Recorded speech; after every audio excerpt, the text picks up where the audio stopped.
Hello all welcome back to my YouTube channel. ಯಾರೆಲ್ಲ ನನ್ನ ಚಾನಲನ್ನು ನೋಡ್ತಿದ್ದೀರಾ please like share and subscribe ಮಾಡಿ.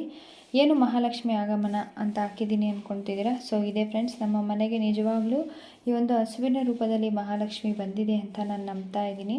ಸೊ ಇಷ್ಟು ದಿನಗಳಿಂದ ನಾನು ಯಾಕೆ ವಿಡಿಯೋ ಮಾಡಲಿಕ್ಕೆ ಸಾಧ್ಯ ಆಗಿಲ್ಲ ಅಂದರೆ, ಈ ಒಂದು ಹಸು ಅನ್ನೋದನ್ನ ಹುಡುಕಾಟದಲ್ಲಿ ಇದ್ದೆ ಫ್ರೆಂಡ್ಸ್. ನನಗೆ ಮಲ್ನಾಡ್ ಗಿಡ್ಡ ದೇಶಿ ಹಸುನೇ ಬೇಕಾಗಿತ್ತು. ಸೊ ಆ ದೃಷ್ಟಿಕೋನದಿಂದ ನಾನು ಆ ಹಸುವಿನ ಹುಡುಕಾಟದಲ್ಲೇ ಇದ್ದೆ. ಕೊನೆಗೂ ನನಗೆ ಒಂದು ಉತ್ತಮವಾದಂಥ ಮಲ್ನಾಡ್ ಗಿಡ್ಡ ಹಸು ದೊರೆತಿದೆ. ಸೊ ಇತ್ತೀಚಿನ ದಿನಗಳಲ್ಲಿ ಮಲ್ನಾಡ್ ಗಿಡ್ಡ ಹಸು ಅನ್ನುವಂಥದ್ದು ಮತ್ತು ನಾಟಿ ಹಸುಗಳು ಕಡಿಮೆ ಆಗ್ತಿದೆ. ಸೊ ಪ್ರತಿಯೊಬ್ಬರೂ ಕೂಡ ಅದರ ಪ್ರಾಮುಖ್ಯತೆಯನ್ನು ತಿಳ್ಕೊಂಡು ಕಾರು ಬೈಕು ಹೇಗೆ ಮನೆಯಲ್ಲಿರುತ್ತೋ ಅದೇ ರೀತಿ ಒಂದು ಹಸು ಇರಬೇಕು ಅನ್ನುವಂಥದ್ದು ನನ್ನ ವಾದ ಫ್ರೆಂಡ್ಸ್. ಯಾಕಂದರೆ ನಮ್ಮ ದೇಶೀಯ ತಳಿಗಳನ್ನು ನಾವು ಉಳಿಸಿ ಬೆಳೆಸಬೇಕು. ಅದ್ರ ಜೊತೆಗೆ ಅವುಗಳ ಉಳಿಸಿ ಬೆಳೆಸೋದ್ರ ಜೊತೆಗೆ ನಮ್ಮಗಳ ಆರೋಗ್ಯ ಕೂಡ ಚೆನ್ನಾಗಿರುತ್ತೆ.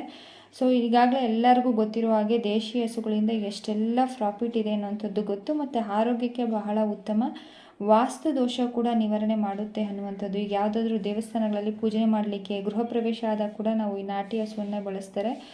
ಇತ್ತೀಚಿನ ದಿನಗಳಲ್ಲಿ ಅಗ್ನಿಹೋತ್ರ ಅನ್ನುವಂಥದ್ದು ಎಲ್ಲರಿಗೆ ಗೊತ್ತಾಗಿದೆ ಫ್ರೆಂಡ್ಸ್. ಸೊ ಈ ಅಗ್ನಿಹೋತ್ರಕ್ಕೆ ನಾವು ದೇಶಿ ಹಸುಗಳ ಬಿರಿಣಿಯನ್ನು ಬಳಸಿದರೆ ಪೂರ್ಣ ಫಲ ಸಿಗುತ್ತೆ ಅಂತ ಹೇಳ್ಬೋದು. ನಿಮ್ಗೆ ಯಾರಿಗಾದರೂ ನಾಟಿ ಹಸುಗಳು ಬೇಕಿದೆ ಅಂದರೆ ಈ ನಂಬರ್ಗೆ ಕಾಂಟ್ಯಾಕ್ಟ್ ಮಾಡಿ ಫ್ರೆಂಡ್ಸ್. ನಾನು ಅವ್ರ ನಂಬರನ್ನು ಕೊಡ್ತೇನೆ. ಇದು ಫ್ರೆಂಡ್ಸ್ ಇವತ್ತಿನ ಒಂದು ವಿಡಿಯೋ. ಈ ವಿಡಿಯೋ ನಿಮ್ಗೆ ಇಷ್ಟ ಆಗಿದ್ರೆ please like share and subscribe. ಇದೇ ರೀತಿ ಸಪೋರ್ಟ್ ಮಾಡ್ತಾ ಇರಿ. ನೆಕ್ಸ್ಟ್ ವಿಡಿಯೋನಲ್ಲಿ ಸಿಗೋಣ. ಅಲ್ಲಿವರೆಗೂ ಟೇಕ್ ಕೇರ್, ಬಾಯ್.